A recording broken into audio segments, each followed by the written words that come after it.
కౌశిక్, నేను ఒక ప్రాపర్టీ కొందాం అనుకుంటున్నా. ప్రాపర్టీ కొనే ముందు ఎటువంటి డాక్యుమెంట్స్ని నేనైతే ఖచ్చితంగా చెక్ చేసుకోవాలి? First one, title deed. ఆ టైటిల్ డీడ్లో ఆ ప్రాపర్టీ ఓనర్ ఎవరో అర్థమవుతుంది.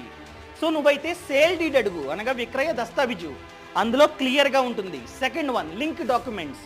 సో లాస్ట్ 30 ఇయర్స్గా ఆ ప్రాపర్టీ ఎన్ని చేతులు మారిందో ఆ లింక్ డాక్యుమెంట్లో క్లియర్గా ఉంటుంది. Next one, EC, encumbrance certificate. అంటే ఏంటి? అందులో ఆ ప్రాపర్టీ ఓనర్ ఆ ప్రాపర్టీని తనఖా చేసి లోన్ తీసుకుంటే క్లియర్గా ఉంటుంది. Next one, conversion certificate. For example, city బయట ఒక ప్లాట్ కొన్నావు, ఇంతకు ముందు అది అగ్రికల్చరల్ ల్యాండ్. ఒకవేళ ఆ ప్లాట్లో నువ్వే కనుక ఇల్లు కట్టాలంటే ఖచ్చితంగా కన్వర్షన్ సర్టిఫికేట్ ఉంటే మాత్రమే కట్టాలి, లేకపోతే కట్టకూడదు.